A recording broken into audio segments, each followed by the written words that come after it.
पंजाबियों को प्रताड़ित किया गया। हमारे बीच में उदाहरण है हमारे भाई साहब दीपक चावला जी, विकास अरोड़ा, विशाल अरोड़ा जी, हमारे बीच में उदाहरण है कि पंजाबी इनके ऊपर अत्याचार किया गया, इनके प्लॉट निकले तो प्लाटों को कैंसिल करने का काम किया गया, इनके ऊपर अत्याचार किया गया, इनकी जगह को मतलब उसने कब्जे में लिया गया, सरकार होने के नाते धमकियां दी गई और सबसे बड़े उदाहरण हमारे पत्रकार जो हमेशा मतलब एक स्वतंत्र प्रभार के रहते हैं, हमारे आकर्षण उपल जी, उनके ऊपर अत्याचार किए गए।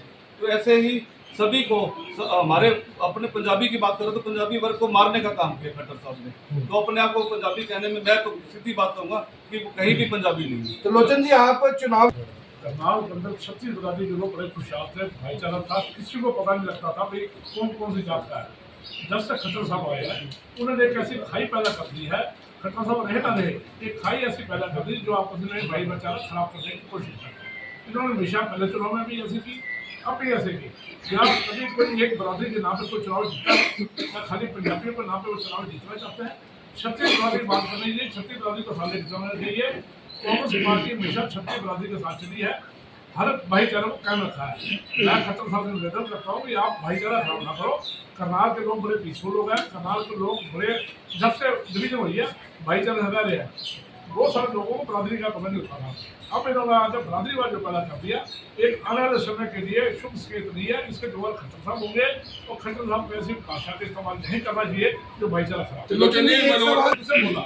उनको हमारे को बताने की क्या जरूरत है? उसको रहे अपना प्रोग्राम भेज दें लोगों को, रहना नहीं रहना, लेकिन एक खाली जातीय विशेष की बात करना, जातीय धर्म की बात करना, ये उल्लंघन है। इलेक्शन कमीशन का उल्लंघन है। इलेक्शन कमीशन भाईचारा कायम रखो, ऐसे लोगों से सावधान हो जो भाईचारा खराब करने की कोशिश कर रहे हैं। तो समय उन्होंने खराब किया भी है, हमेशा खराब किया है इन्होंने। हिंदू सेक्युलर सवाल बना, ईसाई मुसलमान में, मुसलमान हिंदू में हमेशा किया। अब करनाल के अंदर आके जो ये नारा दिया, करनाल के लोगों को समझना चाहिए, सचेत रहना चाहिए, उसे बचना चाहिए। ये ऐसा बयान है, चुनाव जीत हाथ तो 2 दिन बाद हो जाएगी, लेकिन भाईचारा जो खराब हो जाएगा शरीर रख जाएगा, उससे लोचन जी, एक सवाल है, बिरादरी में टिकटें भी दी हैं, उसी जाति में टिकटें भी दी हैं, तो ये टारगेट पर रविदास महाराज सबकी है। क्या जब 30 कोसी यात्रा में मंडी साहब गुरुद्वारा उसमें नहीं आता था? सेक्टर 33 में बोली लगा रखी है आपने।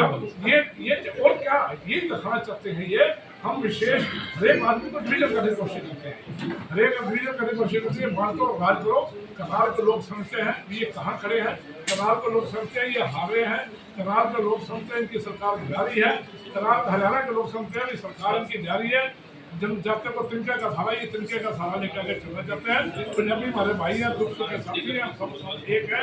छत्तीस बरादरी एक है। जब हम पाकिस्तान से आए थे, बाकी बरादरियों ने, छत्तीस बरादरी के लोगों ने हमारे को सहयोग दिया था, जिसकी वजह से हम स्थापित हुए हैं। भाईचारा खराब करने की कोशिश। तो सर, उन्होंने पंजाबी सम्मेलन आयोजित करा, इस बात से भी आपत्ति है आप लोगों को? सर, उन्होंने पंजाबी सम्मेलन आयोजित करा, इस बात से आपत्ति है? पंजाबी सम्मेलन आयोजित करने की दिक्कत नहीं है। ये जो उन्होंने यूज किया, मतलब खट्टर बटर बोलते हैं, बीजेपी का बोलते हैं। जब हमारे इलेक्शन में आगे कहते हैं हटाओ खट्टर बटर को, उस टाइम कहाँ होते हैं? वो एक व्यक्ति सब अब इनके बोरा क्या देते हैं राहुल गांधी को। इन्होंने खुद कहा था मंद बुद्धि बालक है, इन्होंने कहा था खट्टर साहब ने इनको जमूरा कहा था, उन्होंने प्रदर्शन किया, अरेस्ट किया था, मीडिया में पता है। जब ये कह सकते हैं तो इनको अगर किसी ने खट्टर बटर कह भी दिया, ये जाति विशेष की बात नहीं। खुराना जी, आपके राष्ट्रीय अध्यक्ष, प्रदेश अध्यक्ष, जिला अध्यक्ष, तमाम पंजाबी बरादरी ने अनमोल गार्डन में समर्थन दे दिया था, तो ये कौन सी बरादरी अब नई आ रही है? कितने प्रदेश अध्यक्ष है, कितने राष्ट्रीय अध्यक्ष है, कितने जिला अध्यक्ष है? देखिए, इन्होंने अपनी एक बिजली अलग ही बीजेपी पंजाबी का मुद्दा दे रखा है। पंजाबी अनमोल गार्डन में आप देखा कितने की हजारों की तादाद में सभी पंजाबी थे जो कांग्रेस के साथ थे। और सिर्फ एक ही बात वहां दोहराई गई थी हमारे जो राष्ट्रीय अध्यक्ष थे, भाई सिर्फ जो कांग्रेस के प्रति इनकी भावना है, उनके पंजाबी को उन्हीं का ही गवाजी कांड के बाद चाहिए अपने राष्ट्रीय अध्यक्ष को नहीं मानते, प्रदेश अध्यक्ष को नहीं मानते, ये चाहते रोक सकते हैं सरकार। देखिए, इतनी बड़ी इन्होंने भाषा का यूज की है कि राहुल गांधी की जुबान काटने वाले को 11 लाख रुपए दूंगा। ये इनकी बीजेपी कहाँ लिखेगी? वतन के सिपाही मिलकर राहुल गांधी की जुबान काटने वाले को 11 लाख। ऐसे समय पे ये बयान किसने दिया? ये किसकी स्टेटमेंट है? ये स्टेटमेंट तो देख, शिवसेना वालों की स्टेटमेंट है। और ये सब ना इन्होंने जातिवाद का काम किया, धर्म को बांटने का काम किया। इन्होंने किसी भी समाज को मतलब किसी भी समाज को एकत्रित होने का काम नहीं किया। हमेशा हर जाति को, हर समाज को अलग होने का काम है। कहीं ना ये लोगों को बरगलाने की कोशिश है, इस चीज को आप लोग समझे और करनाल की जनता भी समझे। वो जितने भी थे वो बीजेपी के पदाधिकारी थे, उनमें कोई भी जो है वो न्यूट्रल पंजाबी नहीं था। न्यूट्रल पंजाबी जो है वो कांग्रेस को सपोर्ट कर रहा है। बलवा जी क्या कहना चाहोगे? पंजाबी सम्मेलन हुआ है, थोड़ा कह रहे हैं ना, तो ये कोई पंजाबी सम्मेलन था, सिर्फ ये राजनीतिक स्टंट है। अगर पंजाबियों की बात करें तो जिस पंजाबी बरादरी भवन के अंदर ये कार्यक्रम हुआ है वो जगह भी कांग्रेस की सरकार ने हुड्डा साहब ने दी थी और उसके ऊपर बनाने के लिए 75 लाख रुपए की ग्रांट भी हुड्डा साहब ने दी थी। खट्टर साहब ने तो उनको ग्रांट भी नहीं दी।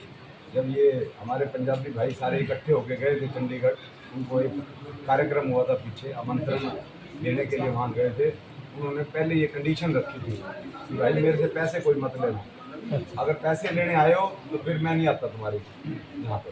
और उसके बाद जब वो यहाँ पे आए थे, वहाँ की क्लिपिंग भी होगी आप लोगों के पास, उन्होंने सारों को खड़े करके हर पंजाबी को खड़ा करके उन्होंने ड्यूटियाँ लगाई थी, भाई लाख तूने देना है, 5 लाख तूने देना है, 2 लाख तूने देना है। बात हुई थी कि नहीं हुई? सही बात है। जो ये कार्यक्रम हुआ है जिसको ये पंजाबी सम्मेलन का नाम दिया जा रहा है, ये बिल्कुल ब्लफ है, झूठ है। वहाँ पे जितने भी लोग थे सारे बीजेपी माइंडेड लोग थे, उनकी जो बीजेपी से रिलेटेड हैं वो लोग थे। पंजाब समाज का कोई भी व्यक्ति वहाँ पे जो न्यूट्रल था वहाँ कोई नहीं था। अब वो तो देखो, अब सम्मेलन तो पीछे पंजाबी सम्मेलन मेयर चुनाव में भी हुआ था, मेयर चुनाव में भी हुआ था और खट्टर जी ने नारा भी लगाया था कि मैं सबसे बड़ा पंजाबी हूँ। जो सोच है वो समाज को बांटने की सोच है, भाईचारे को ख़त्म करने की सोच है। इन्होंने हमेशा जात पात पे चुनाव लड़ा है, धर्म के नाम पे चुनाव लड़ा है और आज जब ये सरकार इनकी जा रही है, ये बीजेपी की जो कैंडिडेट है वो सारे हारने जा रहे हैं। अब ये नए नए स्टंट ये अखबारों में भी छपवा रहे हैं, इस तरह के वर्गल बयान दे रहे हैं जिसका कोई आधार नहीं है, टोटली निराधार बात है। बलवा जी मेरे को एक बात बताइए, करनाल में राजपूत समाज भी हो, मैं तो आपको बता ही रहा हूँ, ये इनकी राजनीतिक सोच है सिर्फ कि भाई क्या वोट सिर्फ आपको पंजाबी पता करती है और 36 बरादरी की राजनीति करती है। उनको तो 36 बरादरी पे वोट चाहिए। अब इनको बीजेपी वालों को एक समाज के वोट चाहिए और वो भी समाज उनके साथ नहीं है। क्योंकि इन्होंने पिछले 10 साल के अंदर जिस तरह से हर आम जन का शोषण किया है, यार अब बदलाव चाहते हैं लोग। अब ये इधर की बेकार की बातें करके सिर्फ ध्यान भटकाने का काम कर रहे हैं और कुछ नहीं है इनके पल्ले। और आप देख लेना 8 तारीख को जब रिजल्ट आएंगे तो अपने आप को पता लग जाएगा कि भाई सिर्फ एक समाज के बलबूते पे ये मतलब इस तरीके की बातें करके उनको गुमराह करके करना चाहते हैं। लेकिन मैं ये निश्चित तौर पे आपके सामने बड़े जिम्मेवारी से ये कह रहा हूँ कि हमारा समाज बिल्कुल भी बटने वाला नहीं है। उन्होंने एक जो आज मन में ठान लिया है कि हम लोग कांग्रेस की सरकार लाना चाहते हैं, कांग्रेस की कैंडिडेट को जिताना चाहते हैं और जिता के रहेंगे का काम किया, आशा वर्कर को पीटने का काम किया है, व्यापारियों को अब आज सुरक्षा नहीं मिल रही, पहलवानों को घसीटने का काम किया है। भाई आप सारे समझदार हैं, बुद्धिजीवी लोग हैं, हमारे करनाल के तो वैसे ही बहुत ज्यादा। आपका कितना उत्पीड़न हुआ? पंजाबियों को सर कहीं ना सर पंजाबियों को कहीं ना कहीं प्रताड़ित करने का काम तो खूब किया है और वोट भी उन्हीं से मांग रहे हैं। हमारे व्यापारी भाई हैं, आज करनाल के अंदर 40 घरों के बाहर पुलिस बैठी है, उनसे